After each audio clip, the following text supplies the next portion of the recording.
I call this meeting to order.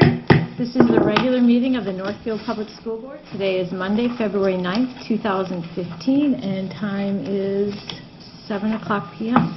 Dr. Richardson, there are a number of items in the table file. Yes, if you'll take a look at your memorandum, you'll see that there is a set of information on the general fund basic formula, which I shared with a group of legislators and board members and other school superintendents last Saturday at our Region 1 MASA legislative conference, which I'd like to share with you because I think they will be right in line with some of the discussions we're having tonight, looking at the projected budget and why that budget is where it is.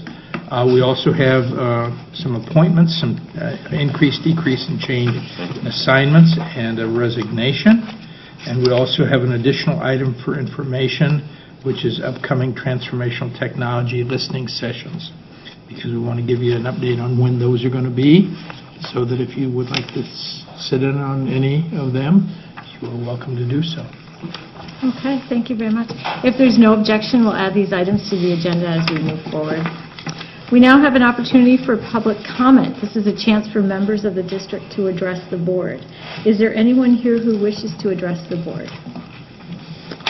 Okay, we'll move on to approval of the minutes. Board members, you have in your packets minutes for the regular school board meeting held on January 26, 2015. Is there a motion to approve the minutes? Motion. Moved by Jeff. Second? Second. Second by Ellen. Is there any discussion or questions? Okay. All those in favor of approving the minutes for the for the regular school board meeting held on Monday, January 26, 2015, say aye. Aye. Aye. Opposed? Motion carries. We move on to announcements and recognitions. Dr. Richardson? Okay, I do have three of those this evening.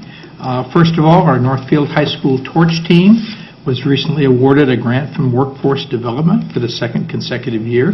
The grant will allow the torch team to continue to support students with financial literacy, post-secondary planning and preparation, and career exploration and job search skills. While Torch has consistently helped students overcome obstacles to graduating from high school, this program hopes to provide ongoing support to ensure that Torch students and alumni successfully transition to a post-secondary program or to living wage employment. Torch team is very grateful to Workforce Development for the opportunity to continue to develop post-secondary pathways for our students. So it's great that they've got additional funding through Workforce Development to help that happen. We'd also like to congratulate Jackie Magnuson's 7th and 8th grade FACS classes for winning $500 from the Popcorn Board's Popcorn Pep Club contest this past fall. That's a mouthful. Say that 2 or 3 times. The video prepared by the students showed Northfield Middle School's Popcorn Pep Club creating interesting science experiments, yummy math problems, and very creative snacks. They even created a Jeopardy board filled with popcorn facts. The judges wrote, "We received many quality entries and judging was tough. However, your efforts put you in a class all on your own." We love the creativity that your school showed, both students and teachers, and we're duly impressed with the amount of effort that went into the entry. So we hope all of you enjoyed working on this project as much as we enjoyed learning about it. So very positive piece for them. And I'm trying to think of a cute pun to make this work, and I'm not coming up with anything about popping or there were no old maids. No, I'm not, let it go. Never mind. Northfield's music listening team also took 1st, 3rd, and 5th at Regions held at the University of Minnesota on January 24th. All 3 teams scored in the top 10% of all competing teams statewide. The first place team of seniors, William Beimers, Henry Beimers, and Nicholas Pelletier, went on to state last Friday at Augsburg College. 18 teams participated in state, and Northfield won with a score of 96 out of 100. The next closest team had 87 out of 100. This is the 3rd state championship in a row for this team, and their 4th state trophy in the last 4 years. It is the 2nd three-peat in the 26-year history of the music listening contest. So again, congratulations to our senior team and good luck on the students that will be coming back next year to participate. And those are the announcements that I have. I also did send a press release off to Jerry at Northfield News this afternoon that was information about a visit by Ann and Fritz Bogat to the state capitol to visit with legislators and to share information from the C platform. And again, very much appreciated Ann helping to organize it from our perspective and making sure that we had a good turnout from Northfield as part of that group. Thank you.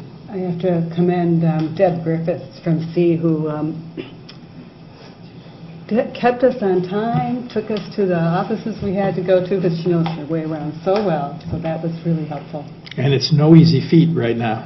Oh, no kidding. Because especially if you've been in the Capitol recently, it's like crawling around in the catacombs. It is. Mm-hmm. Because there is no direct route to anywhere. Is there any other announcements anyone would like to add? I would just like to add some about Jackie Magnuson. I happened to walk into her classroom during the throes of producing this video, and she had said she had shown her students a previous winner, and they all sat there and said, oh, we can do that. And she said, okay, let's go for it. So I think she had 3 different sections, and they were all over, and she had popcorn everywhere, and there was things hanging, and she said, I don't know how this is going to come together, but I absolutely commend her for pulling it all together in such an obviously amazing way, and that was huge kudos to those kids, because they really committed everything they had to that project and just felt like they were going to take it and go, and they did. So congrats to them. It was not overcooked. Yeah. You could call her Colonel Magnuson. Yeah. We could. So, okay, good. Thank you. All right, so we'll move on now to items for discussion and reports. And our first is a presentation by some members of the robotic team and their advisor, Steve Taggart. Hello, I'm Steve Taggart. I teach industrial tech at the middle school, and I also do this robotics thing at the high school. So thanks for having us back again this year. We look forward to presenting where we're at, I guess, in our robot build every year. So we're a part of a company called FIRST, and FIRST was founded in the 80s to inspire people to do more things in math and science. So they have 2 core values: gracious professionalism, which is doing high quality work but helping other teams as we do it. So we compete, but we also try to learn from the other teams and help other teams succeed as well, which also goes along with the idea of cooperation, where in the competition portion of it, we play against various teams. Sometimes we're teammates with the same teams we just played against. So it's kind of, we're competing but also working towards the same goal. So it's kind of cool. So there's more robotics teams and varsity hockey teams now in Minnesota, so that's good. Their goal is to build future entrepreneurs. So this year we've had groups, we had some students make a safety animation video, so they did some animation. We have had some kids working on a website. There's kids working on some videos for a chairman's award that we're trying to get this year. We have kids working with CAD constantly to design parts that we then fabricate. So the breadth of skills that these kids are learning is kind of like sky's the limit. So it's whatever sparks their interest and they get to do. So every year their experience might be a little different. Like one year they might be helping with the programming. Next year they're doing kind of more of the not so much robot type stuff on the team. So it's interesting how it all kind of shapes out as we get into the project itself. This is our 5th season.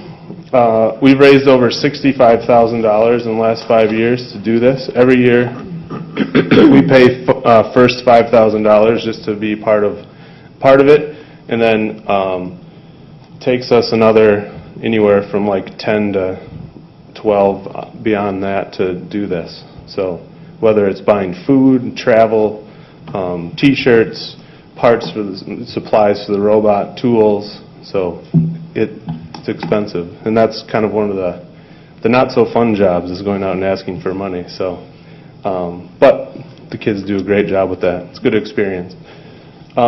This year we have 28 students, 4 adult mentors, including myself. There's 3 other dads that help out on a regular basis. So first weekend in January we got the new game. So if you were here last year, the robot looks completely different than what it did. So every year we get a new game, and we get 6 weeks to build it. So next week, right, Tuesday next week, is the last day that we can work on it. I have to put it in a big plastic bag with a tie around it, and then that's it until competition. So, yeah, I think we're in a good spot, right? Except for we came tonight and it wasn't working. We left yesterday working on it, and it was working. So we'll have to figure that out. The game this year is called Recycle Rush, and the object is to stack the boxes that are behind Lily on top of each other, and the garbage can. Jackson, will you bring out some of those? Some of the props, please. And the higher we stack them, the more points we get. So we had to figure out how to pick them up. And they stack on this ramp. So there's some ramps in the field. The field's about the size of a basketball court.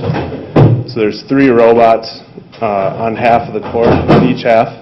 And then, so there's these boxes out, and we have to stack the boxes. The higher we go, the more points we get. We have limitations on how tall our robot can be, things like that, weight. So there's a lot of restrictions on what we can do.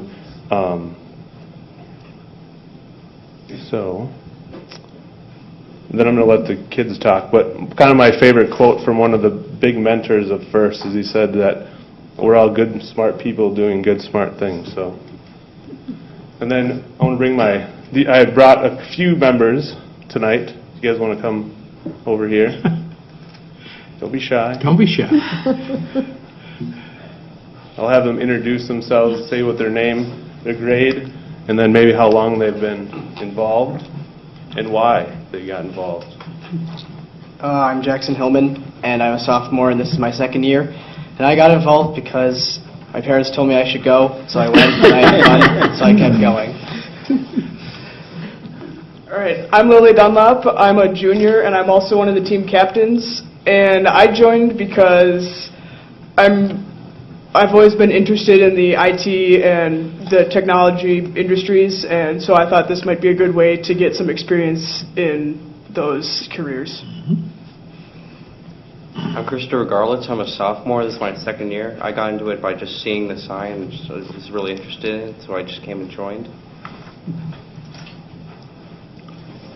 I'm Nathaniel Urke. I am a junior. I've been in it since 9th grade, and I found out about it through my brother and my dad, who's taking pictures right now. Behind this. I saw how much fun they had, and I decided I want to be a part of it. Is it working? No. No? Good one. Show them how it works. We left yesterday with it working, and today, you guys want to come and explain how it's supposed to work? You've got a whole nother week. You're just I know. Yeah. Yeah, and there are 24 hours in every day. Last year, so. So this can move up and down along this, and it uses this and this to pull it up, and then it latches on to the box, and then it carries it and it catches it by this handle, and then it can lift like 3 boxes at once, and then it can move while the boxes are like up here. That's pretty much how it works. And then once you set it down, you just set it down, and then you lower the arm and back down, and it stays. And does the trash can then need to be the last thing that goes on? Yeah, it's supposed to be on the top. It's supposed to be on the top. So we've designed. And the funky little green thing? That's just a funky little green thing. Put it in pressure points. Okay. Yeah, but we haven't really focused on that part of the robot. We've been just focusing on the stacking boxes and the trash can. So. How does it pick up the trash can? The same way it picks up the other ones, it just catches it under the handles and can pick it up that way. But will the bottom clear the rest of your boxes after doing Usually we this? stack it on first and then start picking up boxes. Oh, okay. We designed to stack the garbage can on top of 3 boxes. It's a little tippy when we have 3 boxes. We've lifted 3 boxes in a garbage can. We could stack that on another 3 boxes, but it gets a little tippy then. So, yeah. Coach Taggart, can I ask you a question? Yeah. So when I watched, we were glued to the announcement at our home, and one of the things I love about this program is the cooperation aspect. And can you just help me understand, there's some bonus points for even teams who are going against each other this year if you stack boxes within a certain zone? Yep. Is that correct? Yep, there's a barrier across the middle. This is the first year that I've been involved at.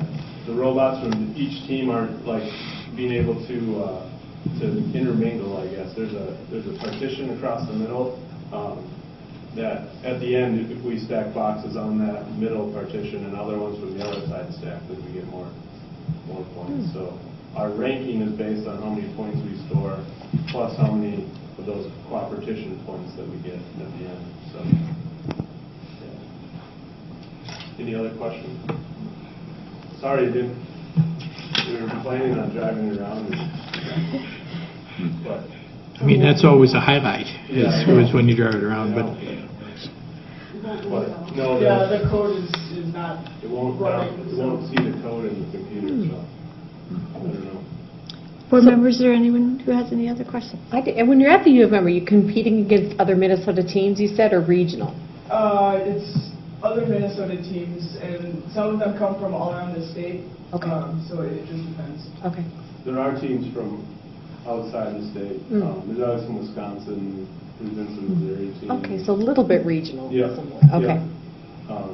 We could go to others if we raised more money, but there's some in Duluth. There's a competition in Duluth, but we'd have to pay for a weekend in Duluth. Yeah. No? Is this a national competition somewhere? It is. So if we do well enough, we could possibly, there's a national tournament down in St. Louis. It's also a high school elite sport, so that depends on how we do. There's a chance we could do like a state tournament at the end of May. So, we'll see. No. We were at the state fair last fall, and the competition up there was fascinating. I don't know if there was competition at the site, but they certainly had a good time entertaining the crowd. It's the only event inside of a building where they got a bleacher set up so the crowd can watch what's going on, and it was full during the whole 2-3 hours that we were in and out of that building. Yeah.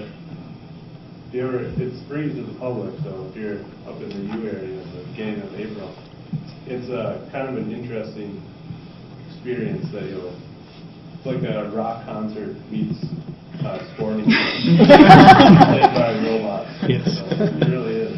well, and there are no whirling blades and Nobody else's robot gets smashed by your robot. This is a much nicer, more gracious competition. Occasionally they'll tip over, that happens, but you can't really go out trying to hurt anybody else or wreck their robot.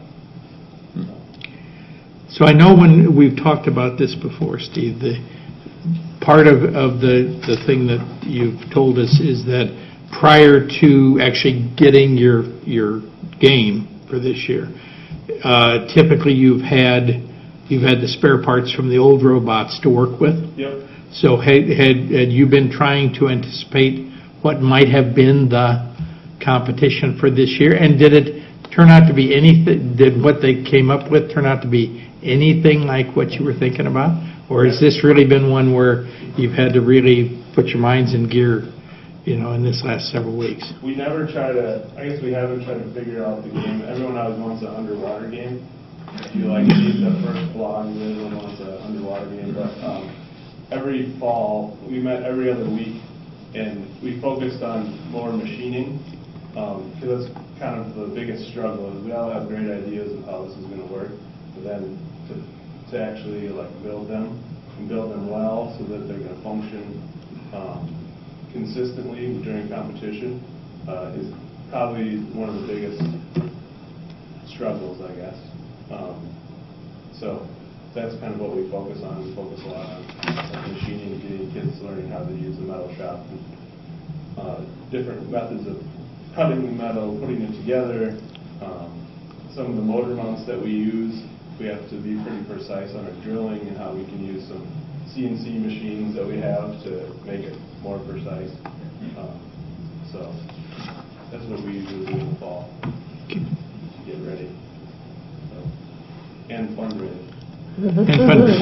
Because it seems like the one piece that would be pretty unique would be the claw, the piece that actually picks it up. So did you guys have to experiment with different types of shapes to try to find one that would actually pick up not only the boxes but also the trash can and would hold it, because you're really kind of hanging it with a lot of unsupported weight hanging out on the end of it.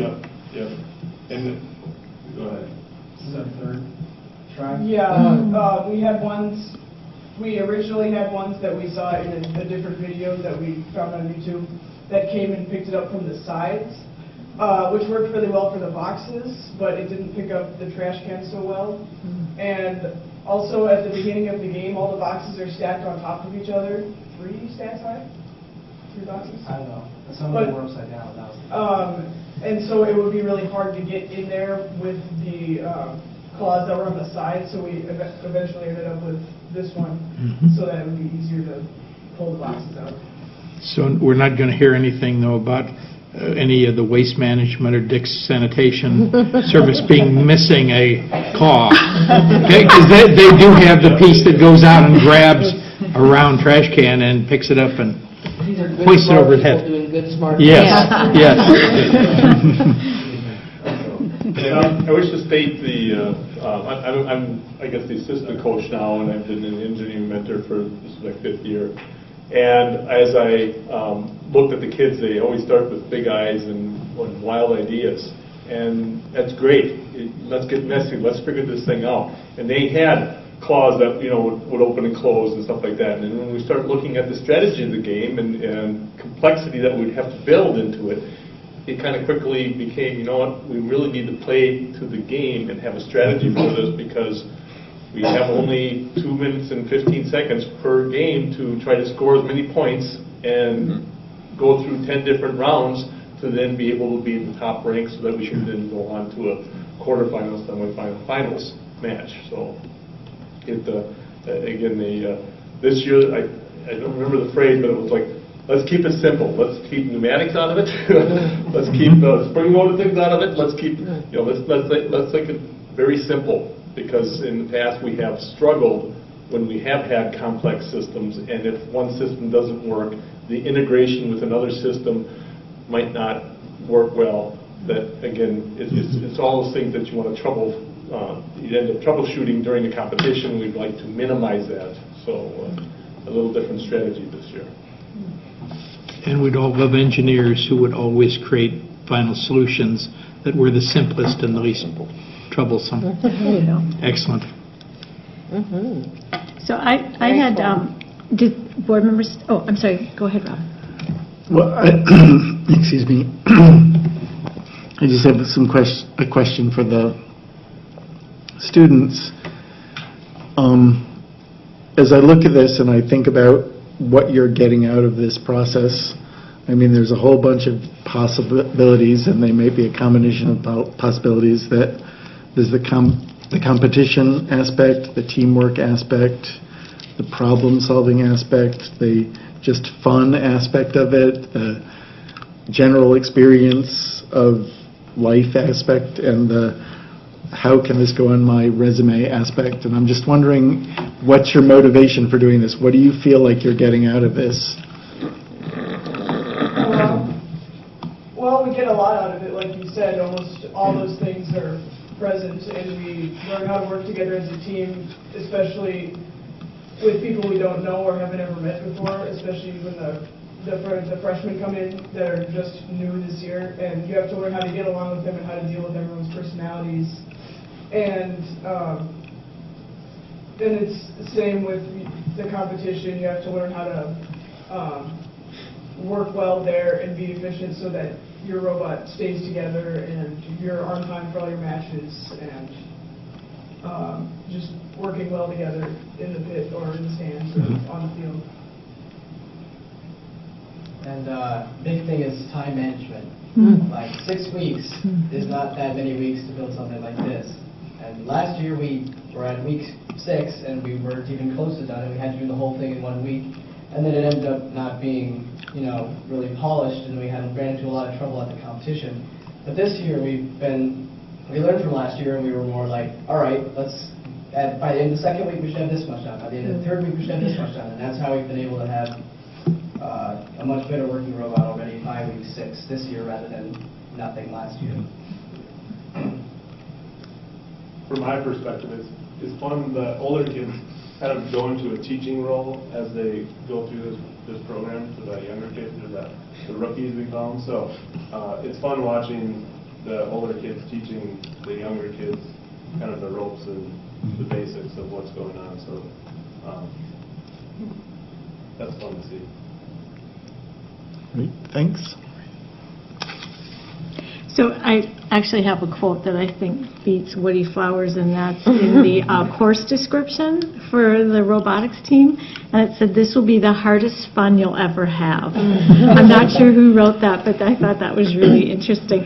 And I just had a quick question for the students. Are you involved in any other industrial tech classes at the high school?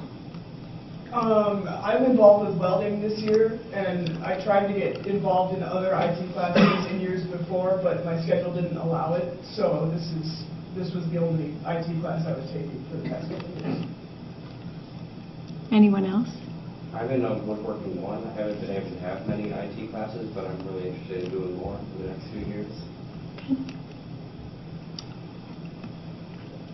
I don't have any. This is the only one. All right. No, I was just curious what other course offerings you take advantage of at the high school.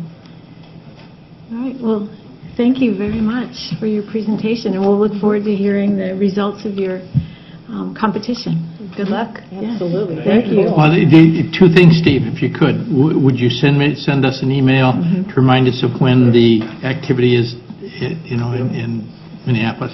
And then the other thing is, if somebody would capture on their iPad the robot in action and send us a version, we'd, I think, love to get it out on the website so that people could hit on it and actually see it on the district website.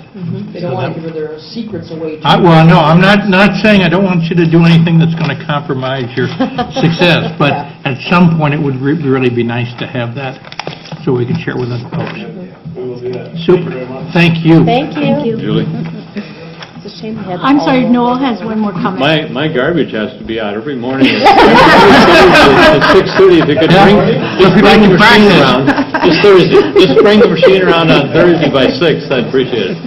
You're okay with the Thank you. prototype? Thank you very much. Only if it Good luck. works. Oh, this is really fun. It's really fun.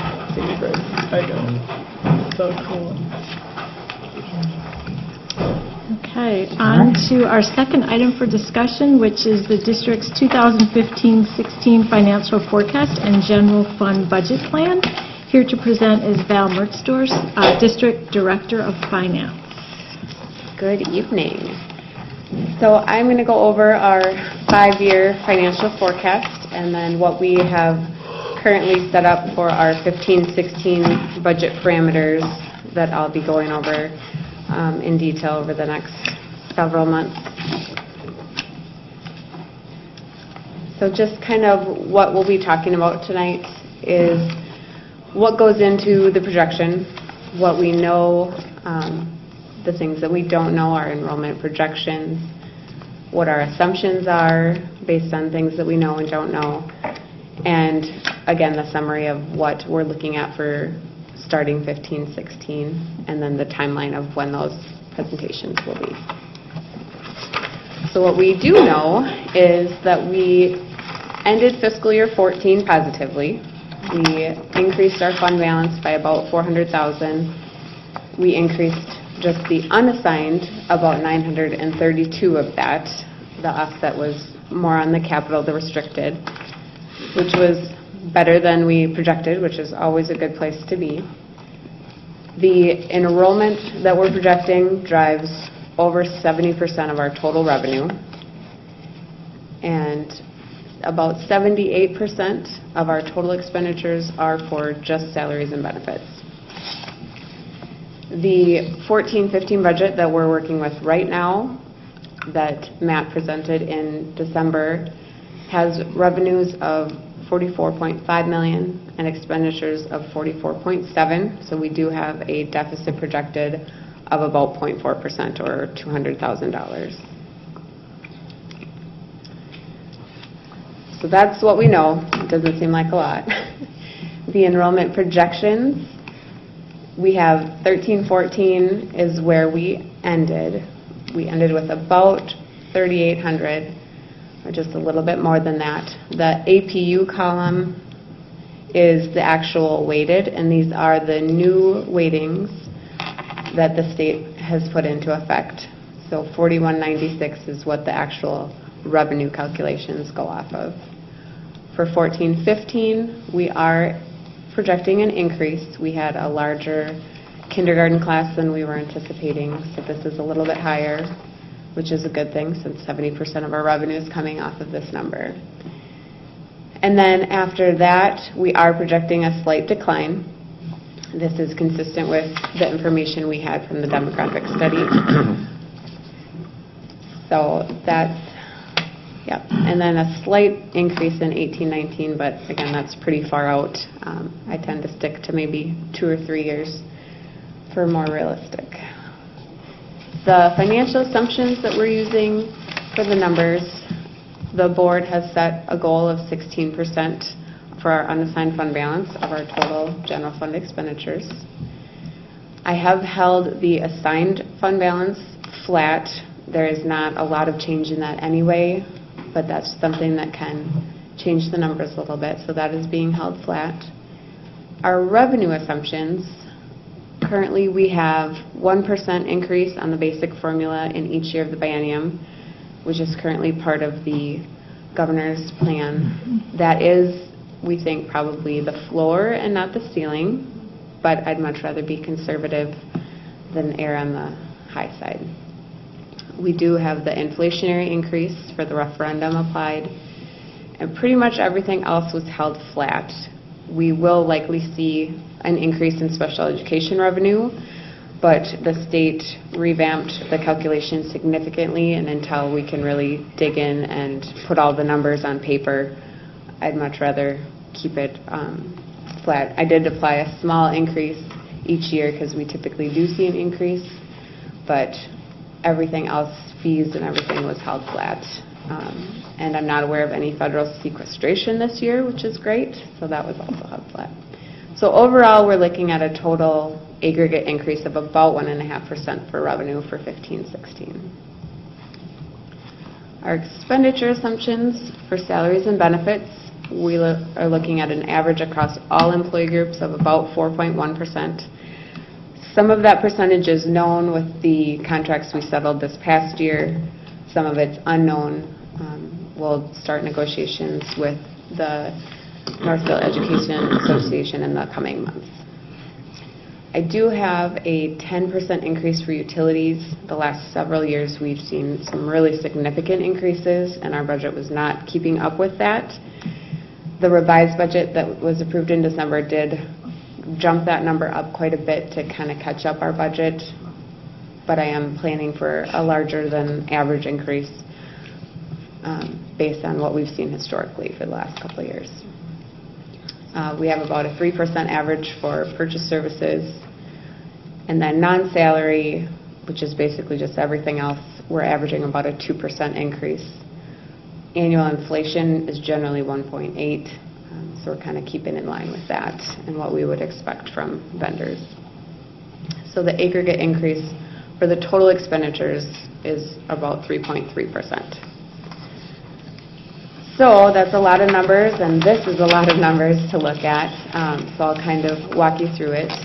It does look slightly different than what you've seen in the past. We did switch the projection model that we're using It's all pretty much the same information, just a different way to utilize it. So this first column here is the 13-14 actual, the audited results that were presented in November. The second column here is the current budget that we're looking at. Third is what we're looking at for next year for the budget that I'll be working on. And then the last 3 years get a little further out there.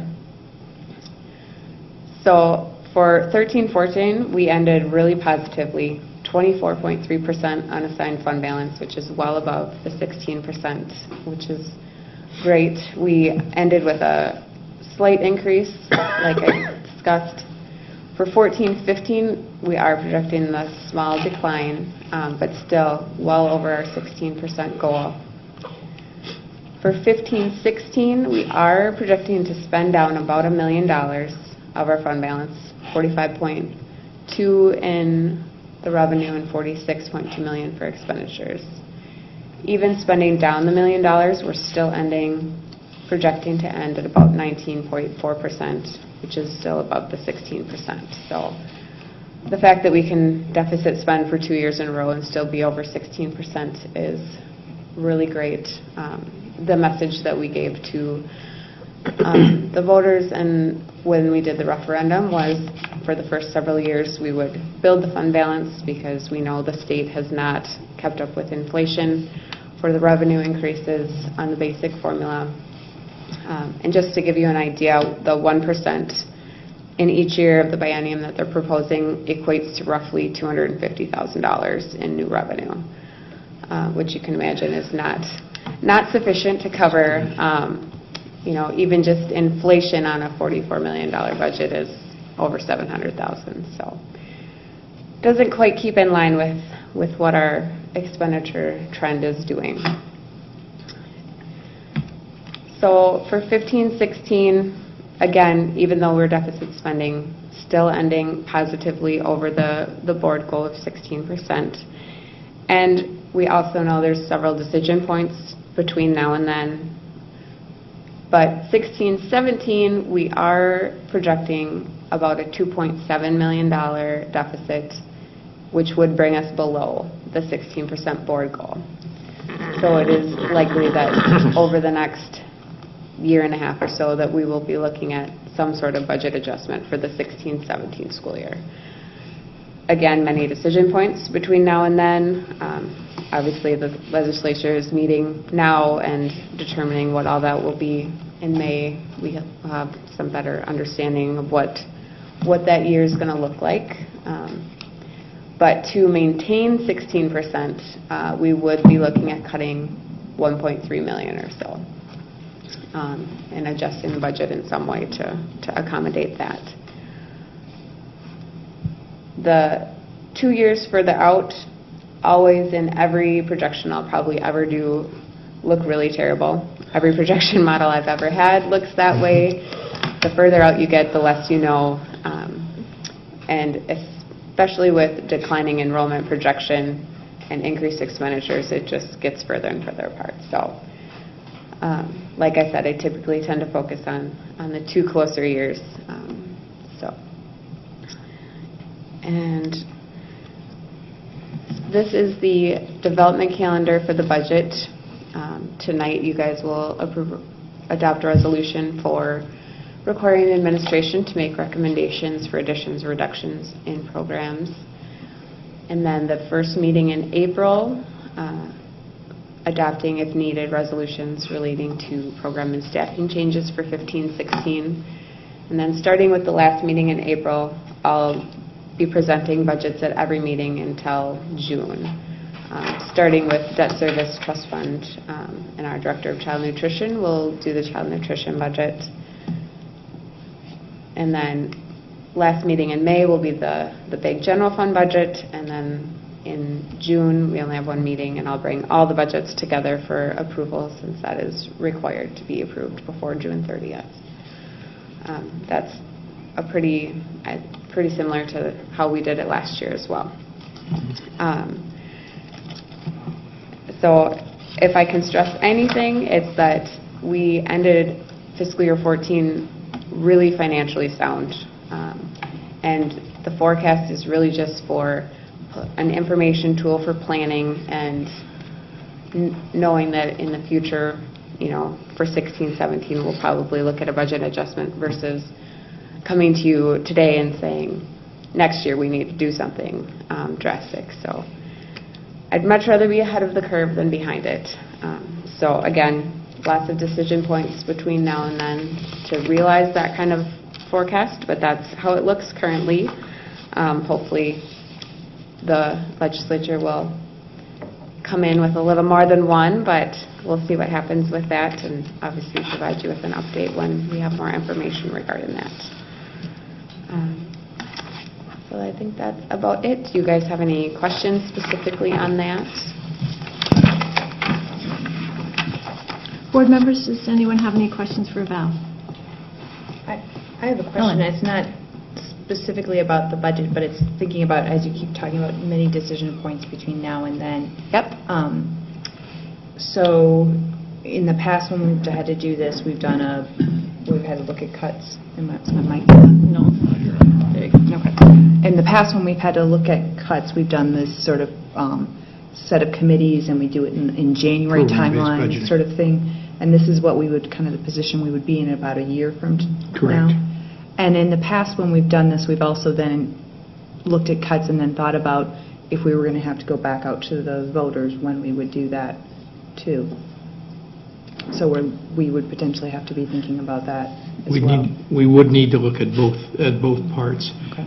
The advantage, again, of being where we are right now, as Val said, is we have 12 to 18 months to really see where we are. We need to know for sure what the actual 15, 16, 16, 17 general fund base formula increases are, whether there are any other increases that are added in that are currently not in the governor's proposal but get done in the wrangling that occurs over the next several months.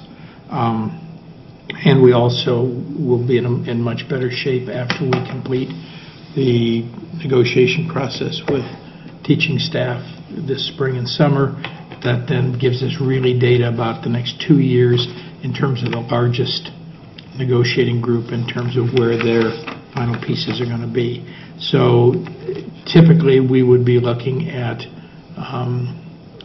going into that process in 15, 16 to determine what kind of reductions we need. And then we would need to have the opportunity to share with the community, here's what those are looking like. And if, in fact, we get another 12 to 18 months out and we're still seeing a lack of funding from the state, then the other option will be to come back and talk about, given the fact that there is new levy authority that wasn't in place before, that we could at least discuss that option. And the reason there is dollars there, if you remember, we originally identified our last levy request at the max with inflation so that it increased each time to stay at the maximum amount. When the state came in and did the modification and pulled the $424 out of the operating levy and created local revenue, that actually opens up an additional $424 that could be requested. And we're beginning to see districts in the state queuing up to think about that particular piece, especially in the West Metro. Part of the issue, there's multiple issues. Part of the issues there are going to have a lot to do with, do we see any efforts to create greater equalization on the horizon? Because for our district and others like us in C, the thing where we kind of start with one hand tied behind our back is that we have less valuation per pupil than a lot of other districts, and therefore when we make the ask is more dollars on a particular priced property than a district in Hopkins or Edina or Minnetonka that has a lot of commercial industrial property that backs every kid. So all of those pieces will get in the mix as we get into looking at where we are in, again, probably the January time frame of 2016.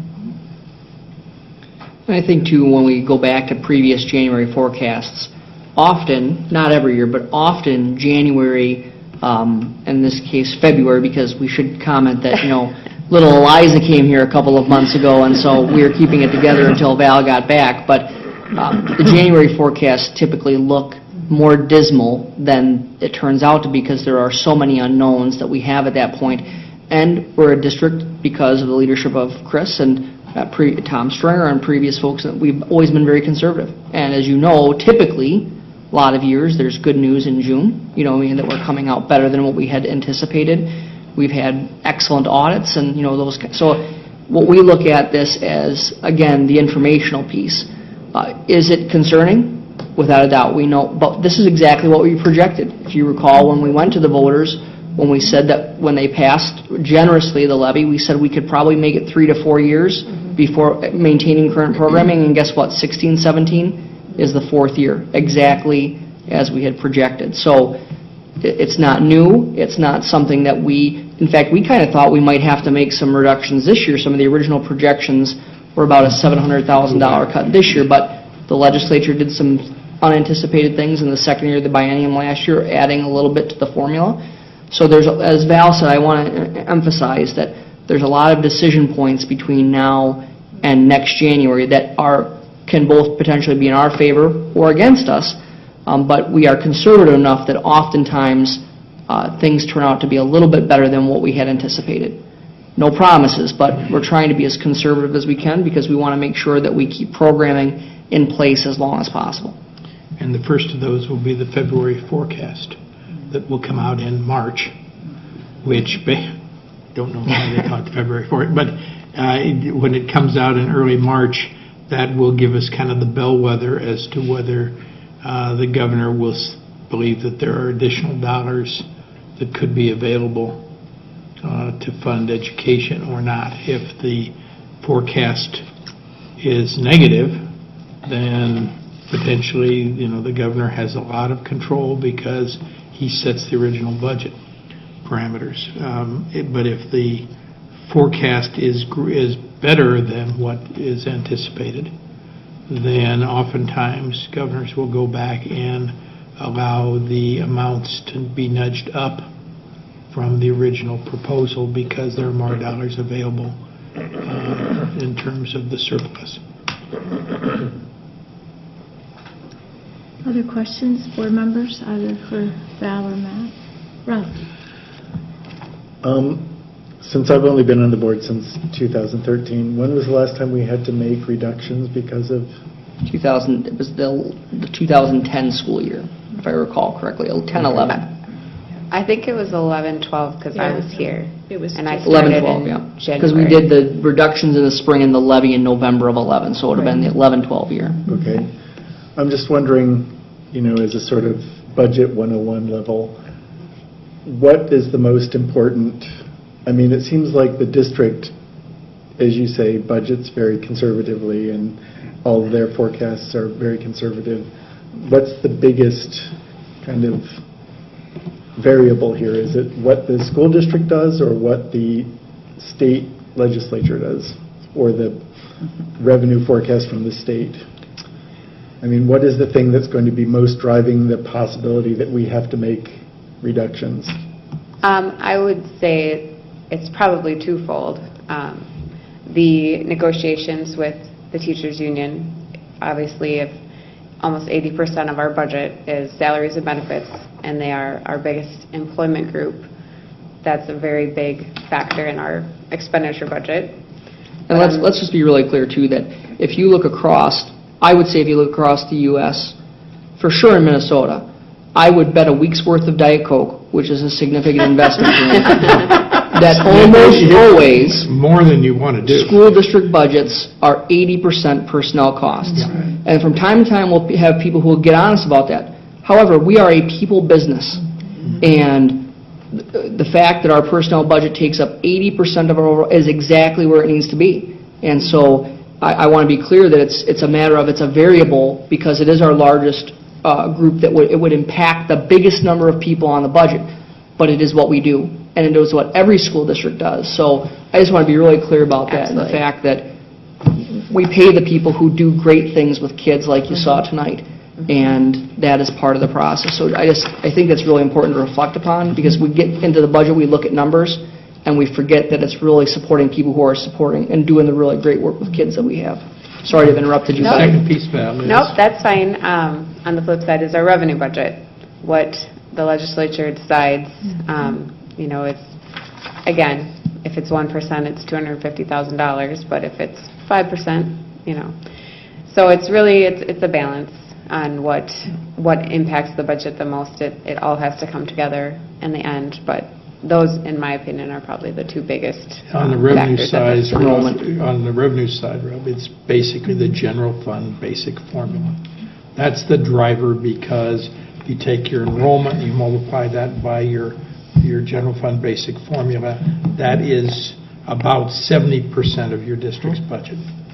And the enrollment drives that. I mean, if you talk about the And other thing, that's enrollment the... and the level of the funding drives Yep. that. The basic formula is about half. It's about 24 million. So anything that they do with that is going to have a significant impact. So I'm wondering, I mean, if the last cuts were made in 10, 11 or so, I mean, is this just a cyclical thing, or is it, I mean, how does this happen that, I mean, the economy seems to be improving, and yet we're now talking about the possibility of in 2 years making cuts again, when we have improved since 2008, when the economy kind of tanked. So, I mean, what drives this sort of cyclical? And I can share part of that when I give you the next piece of the presentation, because it's really 23 years worth of underfunding. And it has, although there are significant ups and downs in terms of the formula increases, when your formula increase is half the amount of the inflationary modification that occurs in the budget, and you're $2,450 less in buying power per kid than you were in 1991, it doesn't take a rocket scientist to figure out what happened. And it's also the reason we have 95% of the districts in the state with operating levies, because what they're trying to do is fill in the hole. And so I would agree, Rob, right now it is very cyclical, because we were able to build, and again, what we've tried to do over the years is to be as conservative and build as much fund balance as we have, because when we have years when they decide you're not going to get any new money, which we've had multiple years, or if you have a governor that says 1% is fine, even though he's proposing for his own Department of Education that they need 1.8% just to continue the programs they have, there's something haywire. But that part is all politics, and it's how people are feeling, and people will use just raw dollars without inflationary adjustment and say, "Oh, gee, you have a lot more money per pupil than you had back in 1991," but not if you actually adjust it for inflation. We've actually gone backwards significantly. And the operating levy becomes really the way that almost every district has of trying to offset that. And, we don't want to go there if we don't have to, but it will be that discussion that potentially will have to happen as we go another year and a half into the process.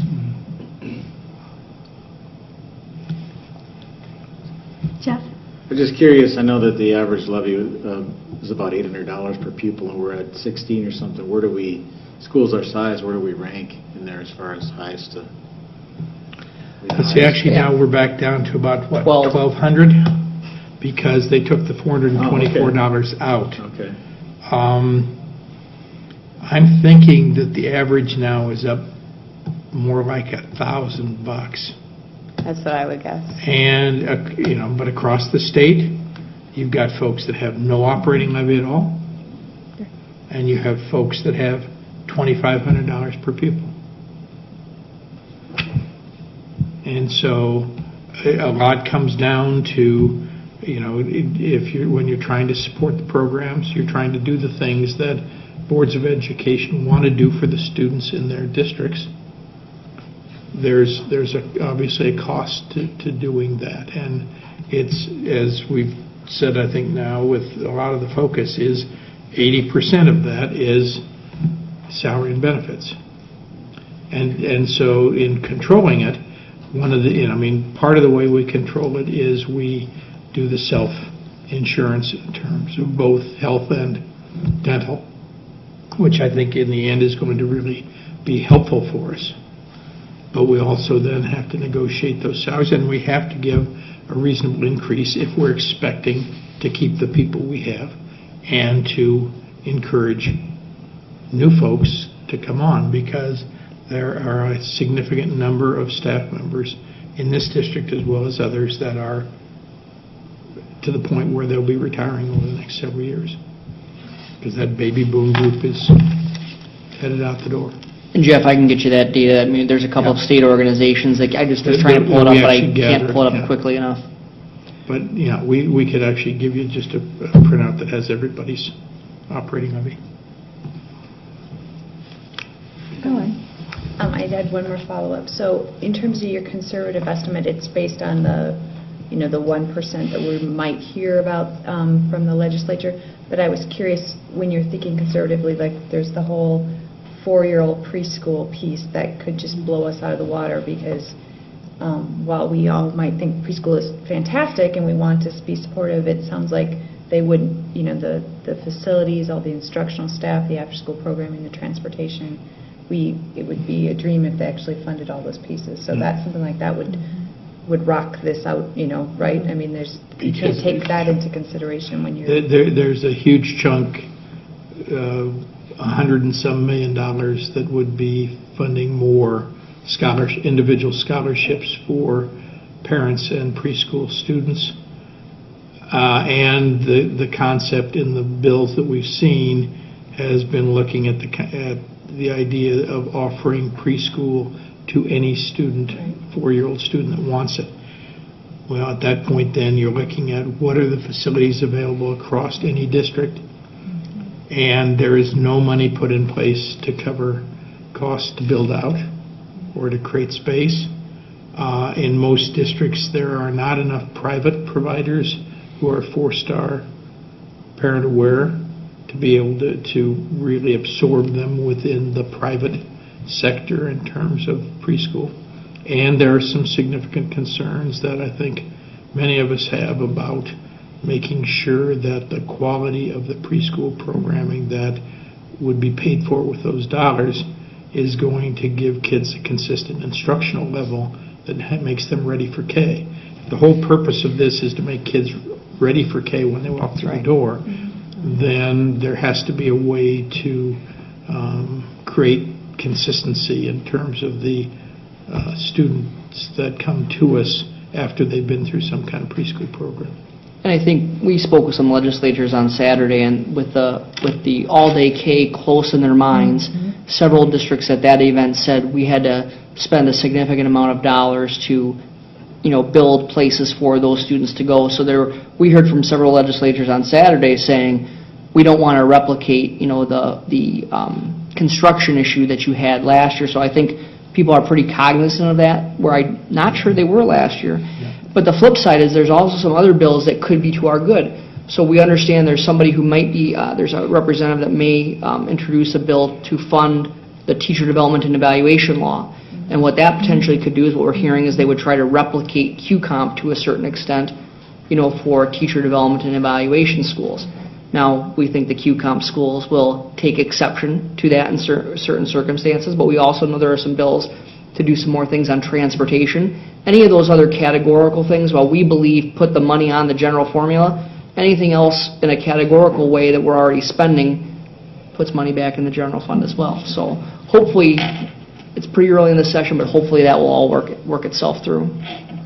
But it's a big piece to watch, because there are a lot of moving parts to the preschool program piece, not the least of which, obviously the significant part is actually the scholarship money that's going to individual parents or to school districts to provide slots for preschool.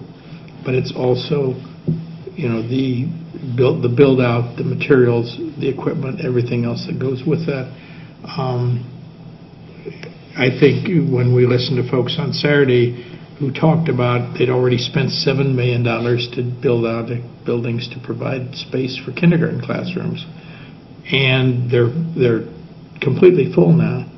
So the idea of adding on to that with another set of classroom spaces for 4-year-olds without making sure that they cover all the costs and not just the scholarship piece is not really taking the long view in terms of what we need. Margaret, on a quick question. I'm a little nervous, can you hear me? Mm-hmm. I'm a little nervous about this 1% in the governor's proposed budget, because it seems to me that if you really want at least 1%, you would propose 2% with some room to negotiate. So I'm worried, do we have a beat on how sure we are of that 1%, or might it fall below 1% as the budget is negotiated? I think more than likely the 1% is the floor. The floor. And I think what people need to remember is typically the governor will get at least 2/3 of what he or she wants as they create their original budget. So we're pretty confident that 1% is a number. We're definitely not very confident above that. In fact, as we listened to folks on Saturday, somebody timidly suggested that they might put in a bill that would move it to 2 and 2 out of southeast Minnesota. Nobody else was really standing up and cheering for them. So, and as you can imagine, people are kind of eyeing this and looking at this in comparison to all the other things they need to spend money on. So you got transportation issues. Mm-hmm. You got a built-in chunk of money for health and human services. You got a whole bunch of other pieces. But I think our 1% for 15, 16, 16, 17 is a fairly solid piece. So it's when, as Val said, when you get out beyond this biennium and you try to guess what it's going to be in the next biennium, that it's a crapshoot. No. Can you bring me up to date on the statutory operating debt logic, or no, the details? Details. The logic is the wrong question. Details. Okay. The details basically is, and Val, you got to help me. What's the percentage? I would say off the top of my head, I'm not even sure. Okay. It's Let's like, talk about it next time. It's like, yeah, it's when you drop to like when you overexpend. I want to say 2.5%. Yeah, 2.5%. You wipe out your fund balance and you have a 2.5% real deficit. See, now we're really talking about paper deficits because we still have money in the bank with our fund balance. Right. But when you get to the point like we were in 2004-05, where we ended the year and we owed $2 million more than we had in the bank and in any place else, then you're an SOD. It's usually about, I think it's 2.5%. That sounds. 2.5%, Chris. Yeah, that's what I was That number thinking. sounds right. So that's the trigger when you really go into SOD, and then that would trigger a whole different set of options, because at that point there would be mandatory cutting that would need to occur right now.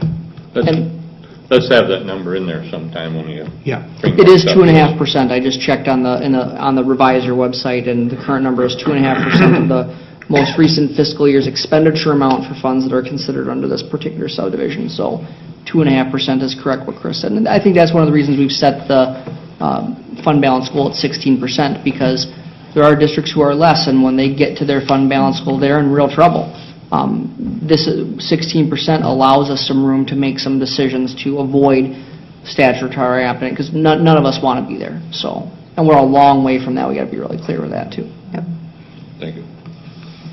Rob. Just going back to the history again. Yeah. So if we made cuts in 2010, 11, or whenever that was, now we have a unassigned fund balance of $10 million, 24-something%. I mean, going forward, if we have to make cuts in 16, 17, I mean, how do we get back up? I mean, how do we balance growing the fund balance with restoring programs? I mean, since I wasn't here for some of those things, I'm just interested in how you balance Well, part of that story is the passing of the referendum, because we had an influx of, we had a significant increase in revenue. So we were able to maintain our programs while increasing our fund balance. So the levy referendum was what year? 2011, November of 11. Yeah, so we got the money in 12-13. And that was, remember, was the second one, because we also did a referendum in 2006. Okay. Yep. So, twice. Twice was enough. And so basically, in terms of that piece, and in both times when we come back, Rob, we have said to people, we're not going to put back anything we cut. When we made those cuts in 04, 05, and 05, 06, those programs didn't come back. Those staff members didn't come back. The class sizes, especially at the secondary, have stayed up. And the class sizes in the intermediate levels in the upper elementary have stayed up. Because we told people when we went to the voters, we're not promising you we can give you back one single thing. Mm-hmm. All we're going to promise you is we'll try to keep what we have left for as long as we can. So basically it's a matter of keeping your head above water rather than actually swimming. Yeah, well, it is, and I mean, we've been in a good place for the last several years. We've been able to keep building the fund balance and still doing the things that we wanted to do. And again, part of it too, as we go forward, is we're going to have people understand where do different things that we purchase come from. I am sure one of the first questions is going to be is, well, if we got rid of that technology, wouldn't that solve our problems? Reality is no, because we're now transitioning to where all the technology is funded out of the operating capital budget and out of the capital projects levy. It doesn't come out of the general fund. So, what we're going to have to do, just as we've done before when we get into this, is we'll need to move into a program-based budget process. That's when you bring large groups of folks together, you meet, you talk about various parts of the budget, you make determinations about what level of reduction needs to occur. Those groups each bring their recommendations back. A group then comes together and reviews all the recommendations and comes back with the final recommendation to the board. We do public hearings and public meetings, and then typically at the end of all of that, then the board has to come back and say, are we going to accept all the recommendations, or are we going to make modifications? And even after having 100 or 150 people involved, we typically have had the board will make some final modifications to the budget reductions even at that time. But when we do that, we do it with the understanding that if you don't take money here, then you're going to have to take money someplace else, because this is the level of cut that has to occur. So I'm just Isn't wondering. this a pleasant discussion? Yeah. So we had this long discussion about we had the demographic study and we had the facility study, and some of the things we talked about was we had some discussion about what to do about the elementary schools. And for example, one of the things that was brought up was leveled elementary schools. I mean, these are things that all cost money. Exactly. I mean, so this forecast kind of limits the possibilities for dealing with some of the long-term issues that the district is dealing with. In some cases, in other cases, it really has nothing to do with it. Because if we look at construction or remodeling or security renovations, whatever, all of that typically will come out of the capital budget, or in the case of looking forward, some kind of a bond issue that would actually look at construction. That's a totally separate fund, has nothing to do with it. And again, that's the tough part, as some of you that have been on the board for a while know how tough that is to help explain to our community that the general fund is one thing. The general fund does the day-to-day operations. It does not fund building construction or remodeling or repair. It does not do debt service. It does not do capital projects. It doesn't do technology. It doesn't do a lot of those pieces. and therefore we can be in really good shape in certain areas and hurting in another area. But if we come up with a really good idea for addressing the achievement gap or something that's an educational general fund issue where we're constrained by these issues. Yes. And I mean... Right choice. We'd have some choices to make. We'd have some choices to make, but yes, in the end, if the state does not provide a level of increased funding to at least match inflation, what you're going to see is what's already, you're hearing already. South Washington County is meeting tonight to talk about how many millions of dollars they're going to have to cut out of their budget. And a lot of folks who are meeting even after just passing operating levies. They're still having to come back and make cuts because it's not enough. They can't get there. And again, if you're $2,450 behind, there's hardly any operating levies out there that are going to make up for $2,450 of funding that's less than what it cost us to do the same thing in 91, 92, when we had a lot less options and also a lot less issues in terms of the number of students in special ed, the cost of those programs, the cost of EL programs, the cost of mental health support, the cost of a variety of other compensatory programs that are driven by state and federal law and mandated. I'm going to get my soapbox out here in a minute, but we'll hold off on that. So any other questions that board members have for Val or Matt? Did you? I'm going to go up and do that. Okay. All right. Thanks, Val. Thank you, Val. Thank you, Val. So Dr. Richardson has a presentation, and in your table file this evening, there was a handout, support for increasing the general fund basic formula, is the title. Okay. Board members find that in their packets. What I'd like to do tonight is just to share with you the information that I shared with legislators and board members and school administrators last Saturday. We had in excess of 100 people there for the meeting, and probably about 9 or 10 legislators from the southeast region. And we talked about a number of things, but kind of the last piece that we kind of wrapped up with was really the support for increasing the general fund basic formula.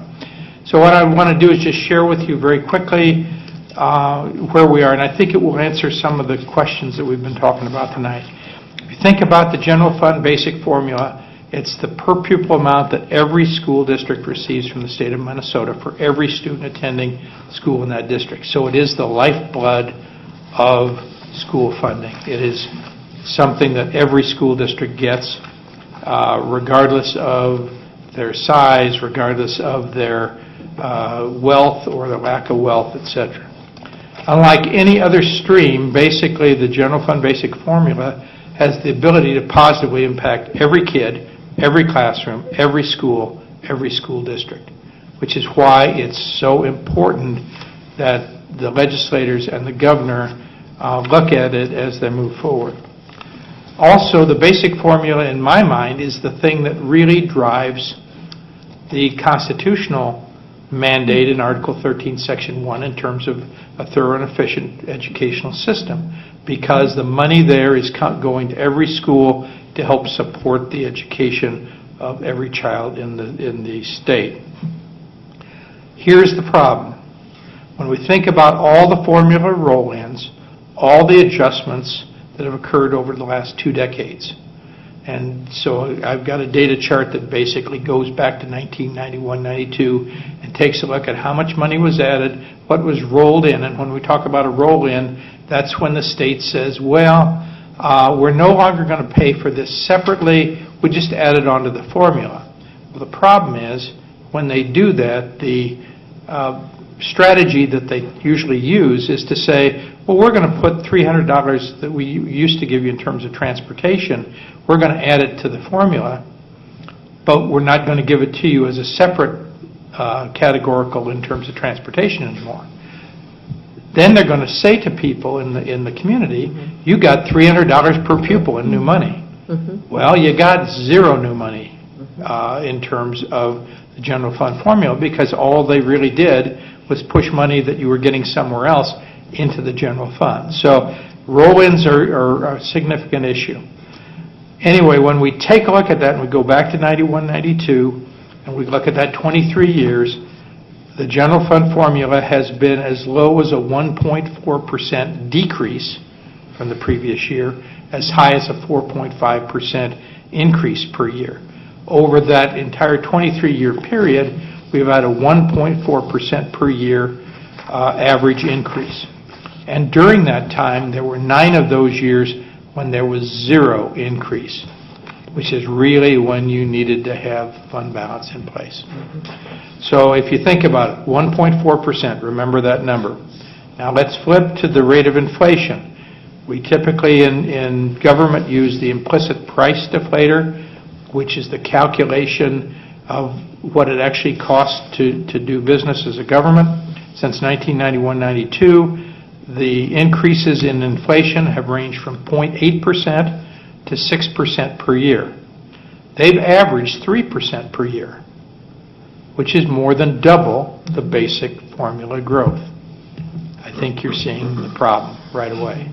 So over the 23-year period, 1.4% increase in the formula, at the same time a 3% increase on average in terms of the rate of inflation.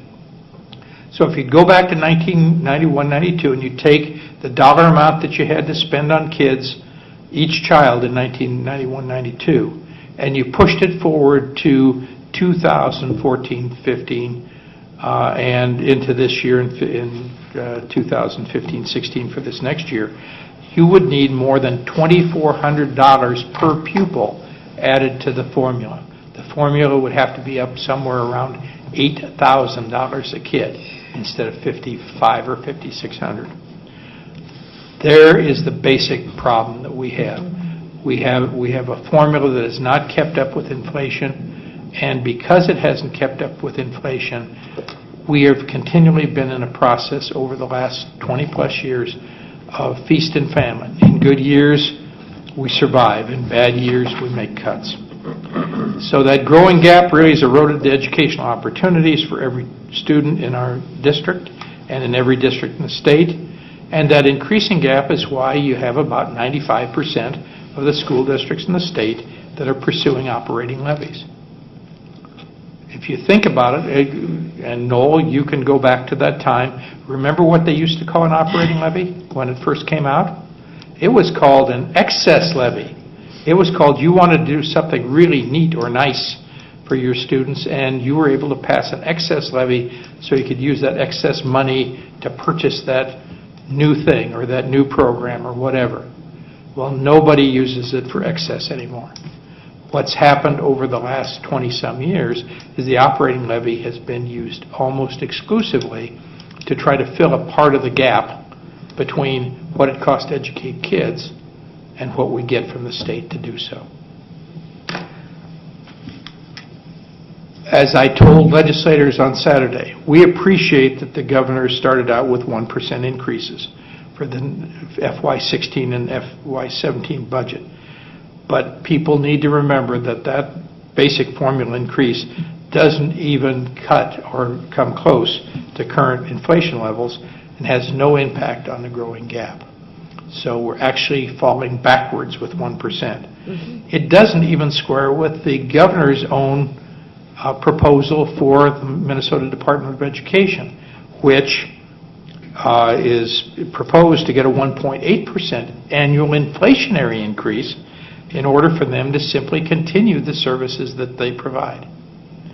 So you have a proposal for a general fund budget increase in terms of the basic formula of 1%, but for an inflationary increase to support the Department of Ed, 1.8 is the minimum amount that they should be getting to deal with inflation. Obviously, that doesn't square very well. Nor does it really square very well with the automatic $1.5 billion increase in health and human services programs that's already embedded in statute. So that increase is going to occur whether the legislature does anything or not. They're going to add $1.5 billion to the revenue of the Health and Human Services Division. So we don't have any kind of automatic inflators in the general fund basic formula. Other areas of the budget do. So when you think about what's happened, and we've talked about a little bit of that tonight, with our basic formula, if you remember going back to 2005-06 and 04-05, we first of all cut 10% out of our budget, then we cut an additional 5% the next year. We lost a number of staff positions, and we had to reduce some of our programming. We basically immediately were in a position where we're facing a $2 million budget shortfall, and we went into statutory operating debt because we had 2.5% less money than we had bills. We went through the process of making those cuts. We've also been through the process of passing 2 operating levies in the last decade. Those levies are paid almost totally by local property taxpayers because there is very little equalization that's available, except now for the first $300 of operating levy. And we did those all saying to our community, we are not going to put back anything that we cut. We're simply going to try to maintain the programs and the services we provide. Well, at the same time, what we know has occurred is that we have large secondary classes. We have large intermediate classes. So we're looking at probably 30 to 33 at the secondary level, and some of our classes at times approach 40. That's why we use contingency fund to help cut some of that down. We have intermediate classes that get as high as 28 and 29. And we have in some of our buildings right now, going into the primary classes, we have 40 to 45% of our students in poverty. So when you look at it, it is either the equivalent of the great train wreck or the perfect storm. You have both of those pieces driving. There's not enough dollars, and our needs are getting greater, and we've already done a number of things to try to keep costs down. At the same time, we've got a number of underfunded mandates. TD&E is one of those. Right now, if you're a QComp district, you get $169 in state aid per pupil. And on top of that, you can levy for another $91. We got $70 per... A total of about $70,000, one-time money. One-time money, $70,000 one time. That's less than 169 times all of our students. Yeah. So much smaller, and it doesn't go forward. So now we're tasked with doing all the things that TDE require, but not having any ongoing funding to do that. We also are seeing continuing increases in special education costs. Our cross-subsidy right now in special ed alone is $3.3 million. Our cross-subsidy in English learners is almost $700,000. So if you think about it right now, every year in our general fund, we need to take $4 million out of the general fund to fund the excess cost of special ed and English learners. And when you look at those pieces, those we can't cut. Those are mandated programs which we must provide at the level we're providing them. So when you think about where we are, those programs alone have a significant impact on our budget. And so while if you think about our total operating levy right now, which I believe, Val, about $5.5 million. And so if you think total operating levy, everything we've levied in operating levy, $5.5 million, amount to fund the cross-subsidy in special ed and EL every year, $4 million. 2/3 of the operating levy does not go for core operations. It goes to fund specialized programming. Again, a real problem. So what we have said to the legislators on Saturday was, if you leave this at a 1% increase per year, you are going to force every district back into the cycle we just talked about, which is every single year making staff and programming cuts for the foreseeable future. If we were to maintain the staffing and programming we had, we need at least about 2% per year, because 1.8 is kind of currently the percentage in terms of the inflationary increase that we're facing. It is historically low right now. And realistically, if we're going to look at doing anything to begin giving us some of the buying power back that we've lost over the last 23 years, you would need to look at least a 3% and a 3% increase. And that was the message I gave to the legislators on Saturday, is that's where you should be going. I will tell you right now, we were not hearing things from legislators about, oh yeah, let's go, let's put more on the formula. We had one legislator who rather timidly said to us, well, I might be able to put together a bill that I'd put forward that would be for 2 and 2. So this is going to be tough. And again, our first hurdle right now will be the February forecast. When we hear that at the beginning of March, that may have a lot to do with whether 1 and 1 is where we are, or whether it may be more. But I think the good thing, Margaret, is it will be 1 and 1, but I absolutely can't guarantee that necessarily there will be any more than that. So that's kind of how we got to where we are. And it really is the combination of chronic underfunding and chronically not taking into consideration that there are expenditure increases that occur. And it's also impacted by the number of things where there are mandated requirements that we have, and we keep adding to those mandated requirements without the money to fund them. And, our hope that someday would be that the feds would come back and say, gee, yes, we're going to increase our federal share of special education excess cost, but we've been waiting since 1974, and it's never happened yet. And in fact, in the last few years, it's gone backwards. So that's kind of where we are right now. So as you think about the two presentations tonight, there's a sense of, we are in the best position we could be in. We have some time to be thoughtful about how we want to address this.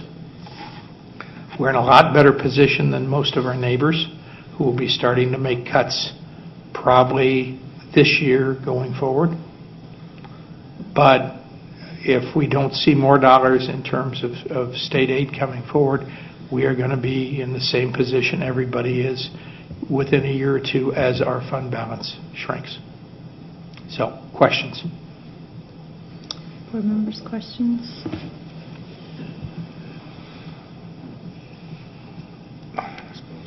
Jeff? I guess with the disparity of the outstate and the metro schools, I mean, any more of getting along with that, and I heard both candidates for governor last go around here talking about equalization, and both thought it was a good idea. So can we ever get further along on that discussion?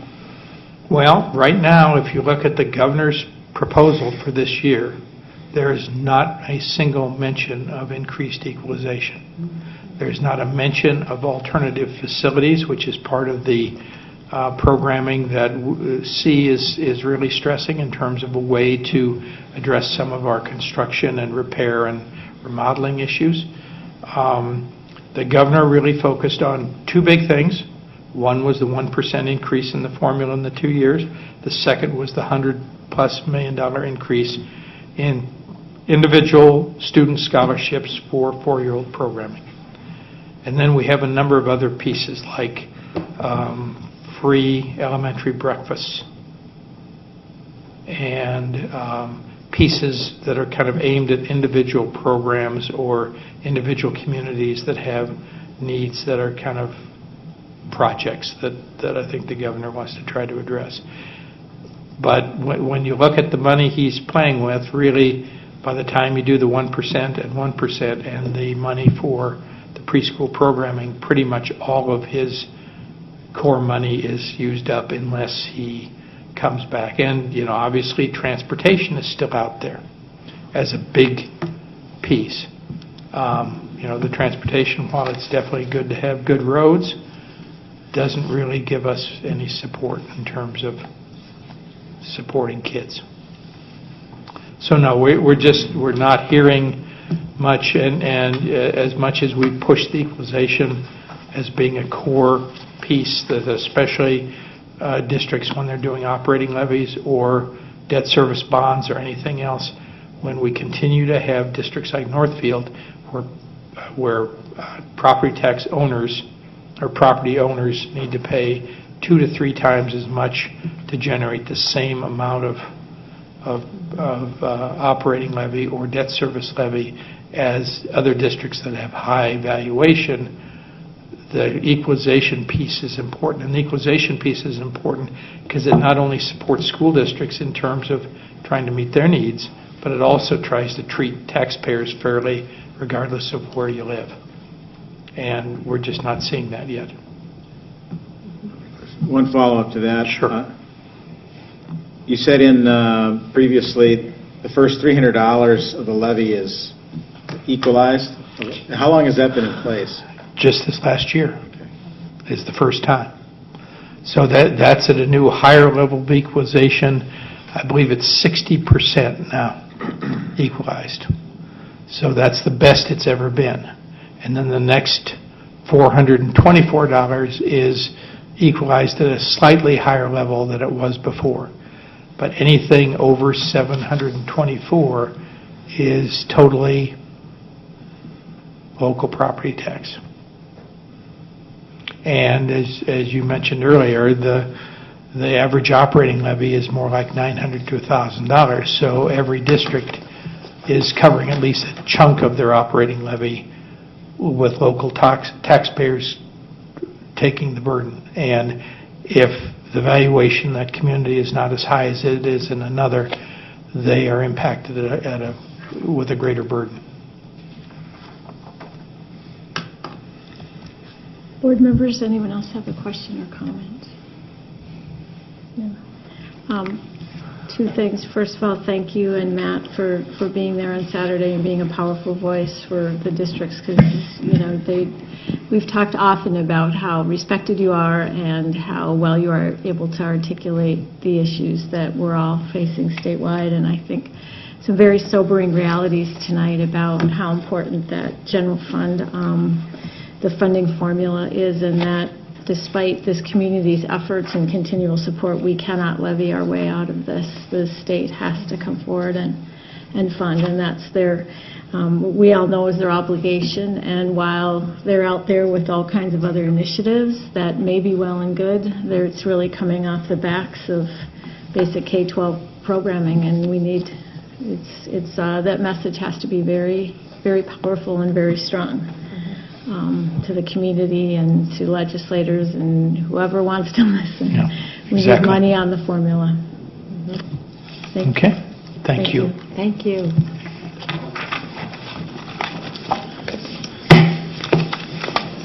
Okay, we will move on then to items for individual action. We'll wait for Dr. Richardson to get settled, because our first item is policy revisions that were presented for first reading at the January 26th school board meeting. Dr. Richardson? Okay, and basically we have multiple policies that we have shared with you. Again, these are all policies where we had a current form in our policy manual, and the modifications that have been made are ones that the Minnesota School Boards Association have shared with us as, here are things that now need to be added to your policies to make them conform specifically with the newest modifications in statute. And so because of that, these are not what I would consider to be although there's some fairly significant changes, they're not substantive in that we're not trying to create our own policy, we're simply trying to follow state statute in each of these areas. So at this time, my recommendation to you would be to approve these policies so that they can become part of the policy manual going forward, and that these allow us to reflect the most recent modifications in state law. Okay, before we move on to questions or comments, we have the superintendent's recommendation to approve revised board policies 406, 410, 526, and 619. I'll move Moved it. by Noel, seconded by Ann. Any discussion, comments, or questions? All those in favor, say aye. Aye. Opposed? Motion carries. Our second item for individual action is a resolution requiring administrative to make recommendations regarding programming and staffing for school year 2015-16. Dr. Richardson? You remember, as Val mentioned a little bit earlier, this is kind of the first step in the budget process, is that we need to have a resolution on file where the board is asking us to make recommendations in terms of programming and staffing for the next year. We do this every single year, and as you remember, it's about this time in the year that we do it. And again, what it does is it simply triggers the process to begin. And again, we will be coming to you. At this point, as we've shared with you in the presentation, there really is no anticipation of reduction in programs or staffing for the 2015-16 year. But we also want to basically have the opportunity to review all of the things that we're currently doing within the system, and that if there would be at any point a need to modify programming or staffing, we would have this in place. And this formally notifies the Northfield Education Association and others that we're beginning that process. Okay, again, before moving on to questions or comments, we have superintendent's recommendation to authorize administration to make recommendations for additions and reductions in program and for adding or discontinuing positions for the 2015-16 school year. Moved by Ellen, second by Rob. Questions? No questions? Since this is a resolution, it requires a roll call vote. Aye. Maple? Aye. Iverson? Aye. Colangelo? Aye. Cornell? Aye. Stratton? Aye. And Pritchett? Aye.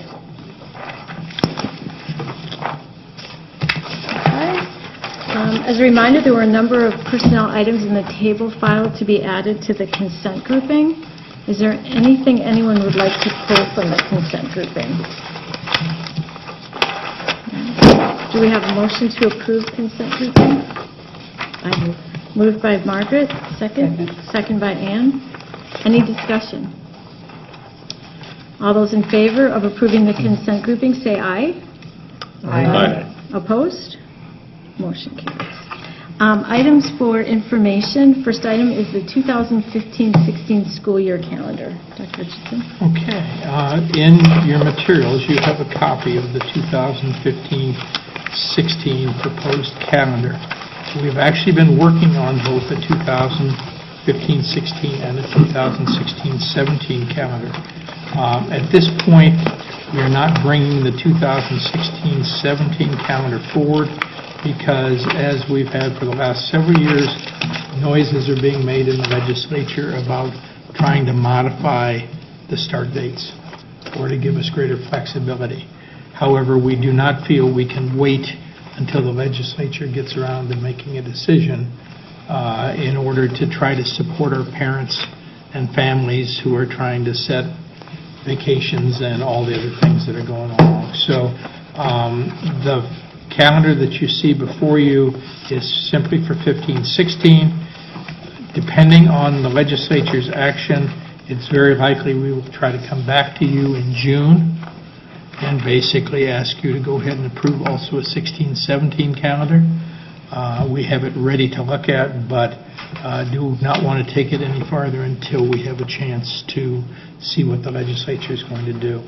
I think the key issues as you're looking at the 2015-16 calendar have to do with the fact that this is the latest that Labor Day can possibly be.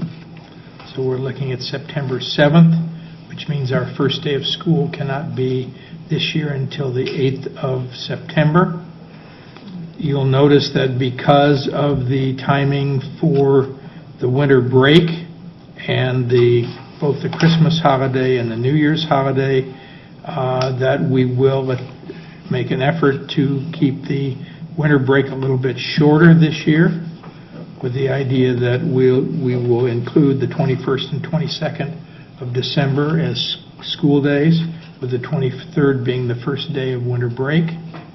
You'll also notice that this year, again, we've maintained Martin Luther King Day as a teacher workshop day, and that the end of the first semester teacher workshop day will land on the 1st of February, which makes the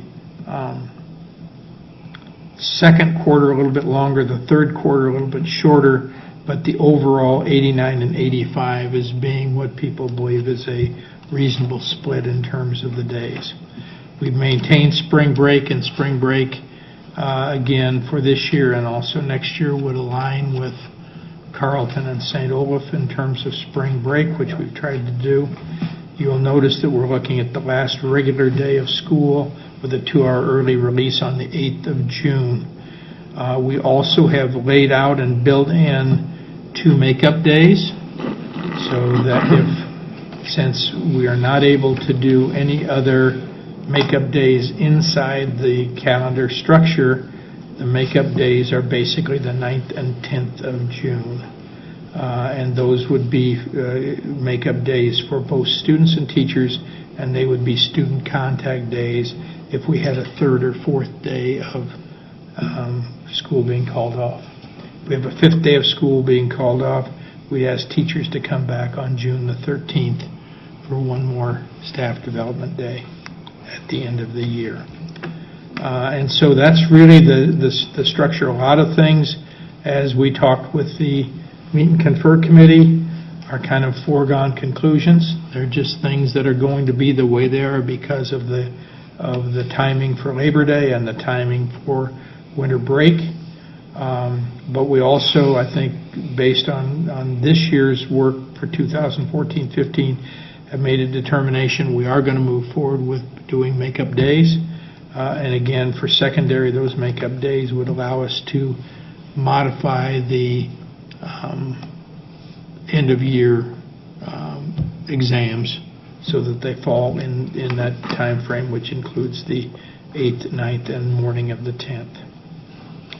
So any questions that you have about the calendar recommended at this point? And also, basically, Julie and Ellen both were participating in terms of that calendar process, so I don't know if you guys have any other comments to make about the calendar, but it was kind of one of those things where people kind of looked at it and said, there's really not a lot of things we can do here. I'm just wondering, on the 9th of November and the 1st of February, those are the end of the quarters. Are those in the contract that they have to have those days as teacher work days? They are in a memorandum of understanding, which has basically said that the end of the quarters there would be a workshop work day on those 2 particular days. Because those both come like just 2 weeks after the previous teacher work day. That is, for many years we had them actually fall week after week, so I mean, if you look back in calendars over the last 2 years, typically in that January one especially, you'd have Martin Luther King Day on a Monday, and the next Monday would be the work day after the end of the quarter. So we're at least trying to push it out a little bit to give a little more breathing room, at least into the next month, although I do realize the 1st of February is not a huge distance down the road. But, yeah, those are ones that, and I would say as we talk to members of the association, I would say it was one of the strongest concerns that was expressed in wanting to make sure that those work days were maintained. I think, would everybody agree? Mm-hmm. That was really something that they felt was important in terms of having that time to, again, to get grades done, to get prepared for the next quarter, and so on. Okay, so then the plan would be at the February 23rd meeting that we would vote on the 15-16 calendar year. That school would be calendar. correct. And then again, as I said, we will come back to you in June based on what the state ends up doing in terms of calendar. We'd like to go ahead and get the second-year calendar also done. We've heard a lot from parents over the years that they would love to be able to have that. And I know Danita's already getting friendly calls, right? Friendly calls from people saying, don't you have your calendar done yet? And that has inched up every year in terms of, I think we began getting those calls probably before Christmas this year or before winter break this year, of people starting to say, don't you know? And I think a lot of it is to do with the fact that more and more in industry that people are having to bid for their vacation time, and the bids typically are a year out. And so they're really looking for trying, which I'm glad, they're trying to not end up having their kids be gone when there's school in session. But I think that's really changed the dynamic, because I think we also have a lot of people that are no longer, getting their vacation time in the summer. It may be during spring break or during winter break and so on. And so that has been a significant kind of a demographic shift we've seen in terms of people wanting to get that information earlier on. Okay. We'll move on to the next item for information. And in board members, in your packet this evening, or table file, there was the 2015 Transformational Technology Feedback Plan. Dr. Richardson? I'd like to go ahead and have Matt talk to you a little bit about this. Again, this was something that has been obviously in the works all through the process, but what we wanted to do is try to get the information about the listening sessions out so you would know when different staff is going to be going through and having a session, and also when family listening sessions. So Matt, if you want to take that away and talk to them a little bit about what's there. Sure, and Director of Technology Services Kim Brisky sent parents this evening the information about the upcoming listening sessions that you can see are on February 26th and March 2nd. We always debate about where to hold them, and what we have found is that Middle School Media Center really lends itself well to that kind of small group discussion and a comfortable atmosphere to really listen to folks.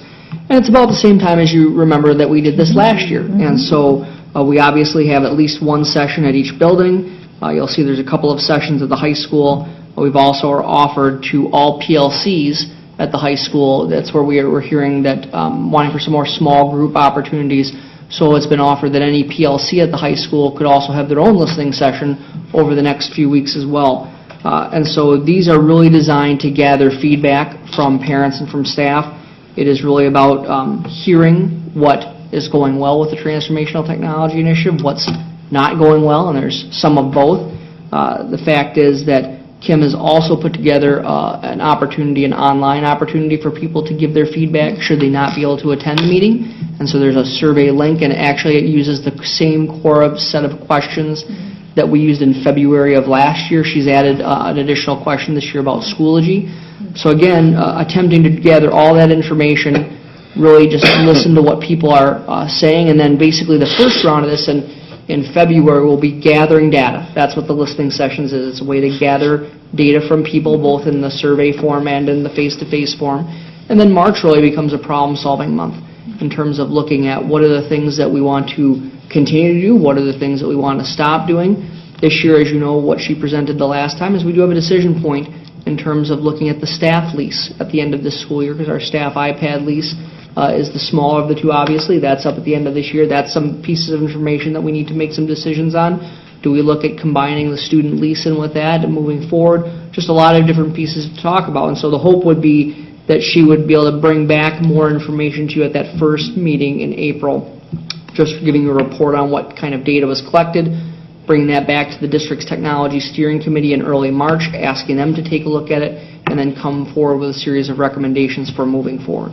So that is the plan at this point, and it really follows exactly what we've done in the past in terms of trying to make sure that we have an opportunity for people to give us some feedback about what's going on, both at the staff and parent level, and an opportunity then to digest that data, look at it, try to make some sense thematically of it, and then make recommendations for moving forward.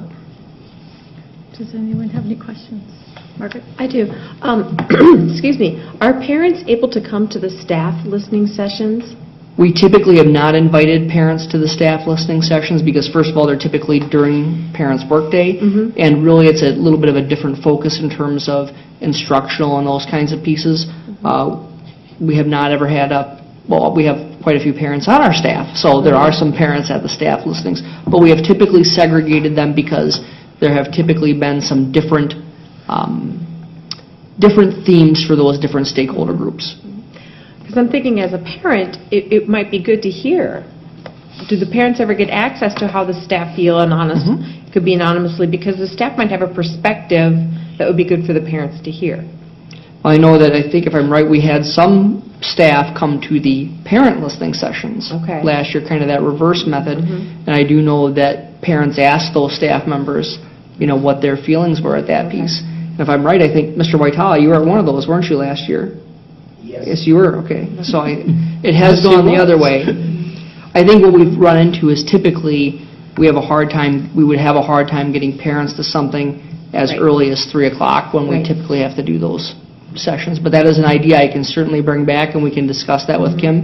If there's a way to maybe do a combined session, we would certainly consider that, because this is all about getting as much feedback as we can. It's also about making sure that the different stakeholder groups have a voice.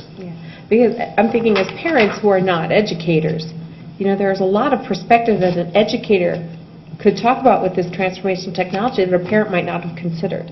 And vice versa. Right. If we can certainly, I'll talk with Kim about that tomorrow. We'll see what the possibility would be. We typically, frankly, haven't had huge attendance at these pieces over the years, which is why we try to augment it with, we did have about 280 responses to the survey that accompanied the listening sessions last year.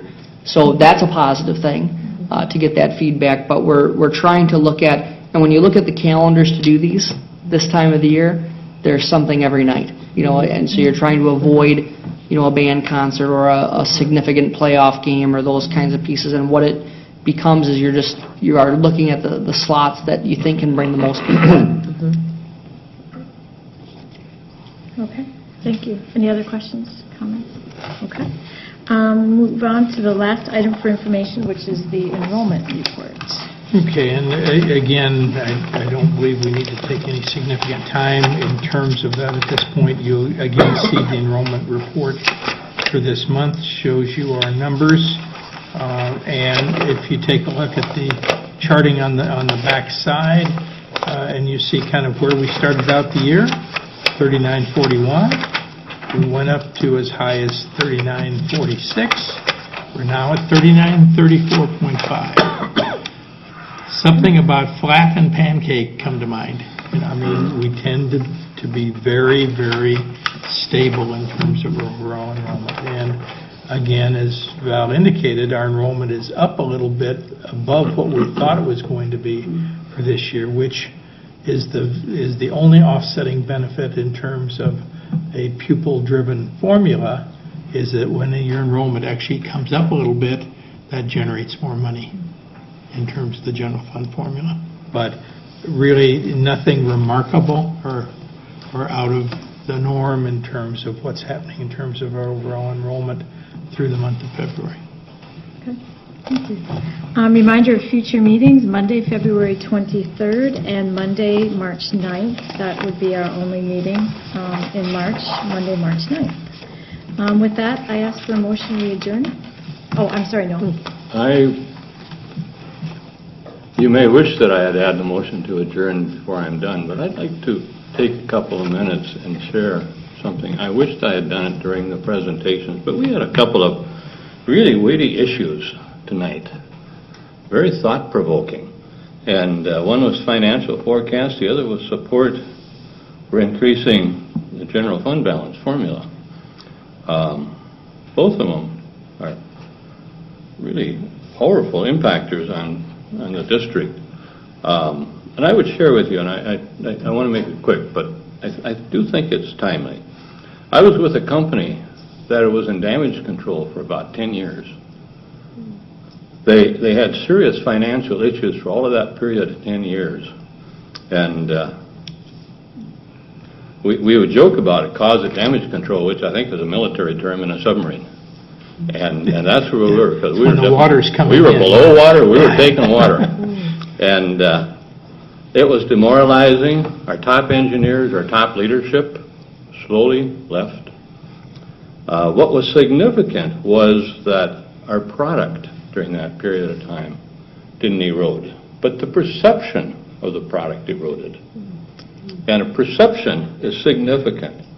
And in Val's report, the paragraph 2 of the narrative says, enrollment drives 70% of our revenue. And we hear people who moved to Northfield, you ask them, what caused you to move to Northfield? And they say, the school system. That may be one of several reasons, but that's usually near the top. And the school system caused us to decide to move to Northfield rather than somewhere else. If we have home buyers that are perceiving that the quality of the district is eroding, the perception is more important to them. I mean, is more reality than the reality in some cases. And just as it was with my company, the product didn't erode, but the perception of the product eroded. And as a result, we lost sales to the point where we were, Goliath was bought out by David. And that won't happen in public education. But the perception is significant. And I say this, I say it to the camera as well. The quality is a perception issue, but it's not a school board issue. It's a district issue. And we all need to get into it to figure out what is the best way and the best course of action to be sure that the quality and the perception are at the top. And with that, I adjourn the meeting. We have a motion to adjourn. Is there a second? Second. Second by Jeff. All those in favor? Aye. We are adjourned. Good point.